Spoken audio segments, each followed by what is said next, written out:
Welcome back. Let's remind you can find all our top stories on channelstv.com and on youtube.com/channelsweb.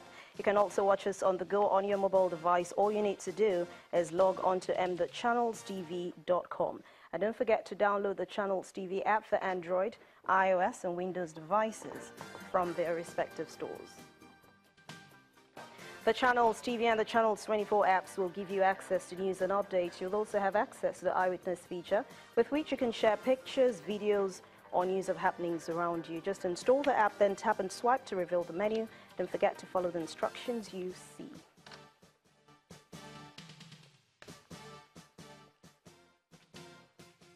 Now let's get more on the devastation in Benue State, and joining us in the studios right here in Lagos is an environment expert, Dr. Paul Abolo. Welcome to the program. Thank you so much. Thank you very much. Thanks for having me. All right, let me ask you now, as an environmentalist, how bad is the situation in Benue State? It's very bad. As a matter of fact, it needs to be escalated to a national issue and a global issue. Because it's connected to global warming, climate change, and climate change is a global issue. So we need to look at it from that perspective, and we need to get a little bit more expanse in the way we deal with the issue. We need to deal with the immediate, and we need to deal with the long term, because we need to do some adaptation and mitigation to ensure that this does not happen again. So it means, if saying this does not happen again, it means it could have been prevented.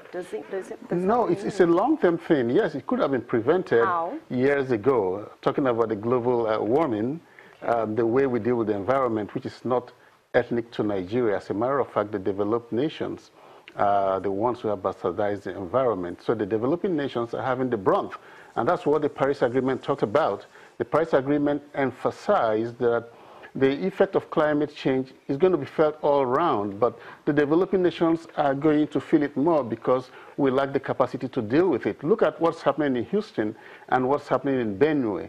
Of course, the magnitude in Houston is higher, but they have what it takes to deal with it. We don't have what it takes to deal with it. So we need to go into the Paris Agreement and find out how we can assess the funding and technology support to deal with this issue. It's a global issue. Okay, so that's why the state is calling for on the federal government and ecological funds. Is this a solution that will help? It's beyond the federal issue. It's a global issue. It's a global warming and climate change issue. We need to escalate it to that level. We need to understand that what's happened to Benue State, we see it happening in other parts of the world, is as a result of global warming. So we need to go into the mitigation and adaptation process. We need to bring up the Nigerian NDC at this point. Those people who are displaced, over 100,000 people, they fall under the vulnerable groups. What we are looking at now is just to provide them immediate need, but it's a lot beyond that. You look at the psychological issue, the trauma, and besides that, nationally, our nation is being challenged because Benue State is a food basket. So what means is that our food supply chain is being challenged. We need to really understand the magnitude of what we are going through.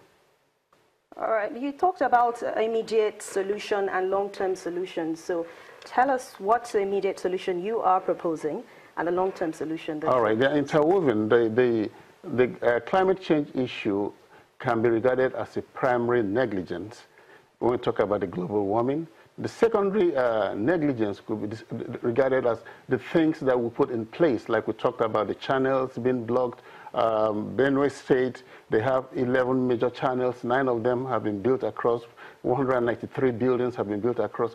Those are the secondary negligence. But again, going back to the Paris Agreement, it is realized that the developing nations don't have what it takes even to deal with the secondary negligence, because the secondary negligence involves the sustainable development. That is why the Paris Agreement talks about actions that will lead to sustainable development. You need about 320 billion naira to deal with the channelization and all the stuff you need to do for Benue State.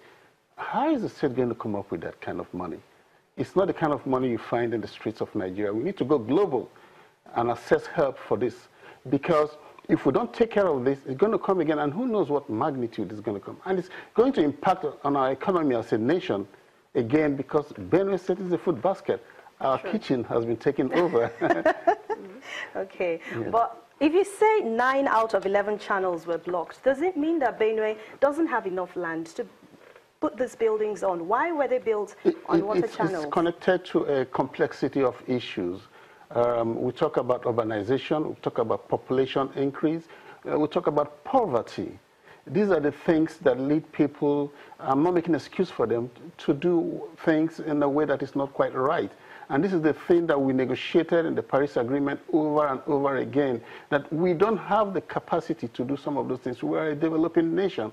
So it's not like the Benue State does not know what to do, but there's just no money. The state is looking for money to pay back salaries. So some of these things will happen naturally, except we leapfrog and go beyond our immediate to look for solutions. NEMA is doing a great job.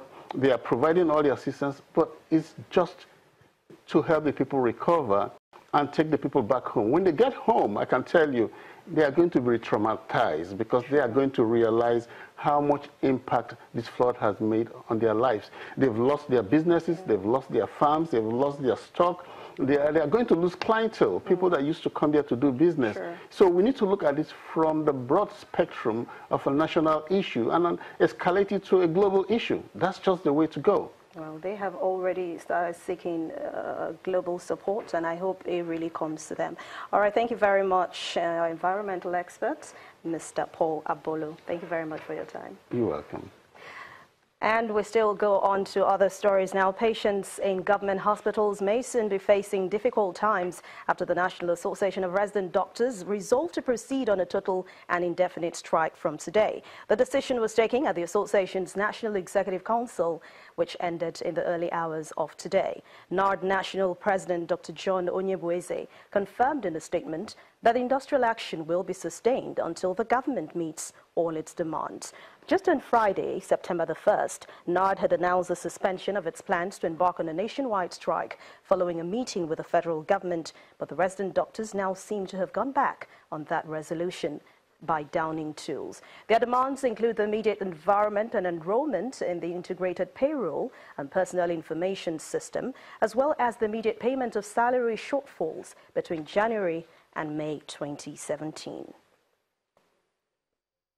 Meanwhile, the national president of the Nigerian Medical Association, Dr. Mike Ogurima, has expressed surprise at the resident doctors. He says he is surprised at their decision to embark on the strike. Dr. Ogurima, who spoke to Channels Television, explained that the NMA had been part of the last week's negotiations where the federal government had provided a timetable for meeting NARD's demands. Despite the resident doctor's sudden decision to down tools, he also offered assurances that the strike will not paralyze medical services at government hospitals across Nigeria. On its own, ab initio was wrong, but NARD taking this decision is wrong. So two wrongs cannot make a right. We are appealing that that strike they are declaring today should not come into being. We still have up to the end of the day to appeal to them. NARD should not equate themselves with ASU. Death from ASU strike is a long-term effect. Death from NARD strike is immediate. Our patient will die. And that is not the oath we take as doctors. The resident doctors form the largest affiliate body of Nigeria Medical Association. We have other doctors on ground. The consultants are not supposed to be on strike. Doctors in state appointments should not be on strike. Consultants are at work. The nurses are at work. All other members of hospital workforce are on ground. One suspected case of Lassa fever has been discovered at the Federal Medical Center, Lokoja, the Kogi State capital. The head of clinical services at the Federal Medical Center, Dr. Jones Taiwo, who confirmed this incident, explained that the sample test for Lassa fever was carried out on the patient who came from Owo in Ondo State, and it proved positive. Meanwhile, the State Commissioner for Health, Dr. Saka Audu, says the female patient has also tested positive for Lassa fever at Ira Specialist Hospital, where she has been transferred. Dr. Audu explains that the state government is already tracing all those who might have had contact with the patient, insisting that the state rapid response team is on track to curtail the spread of this disease. I'll be talking about more outbreaks across Nigeria when the news returns. Please stay with us.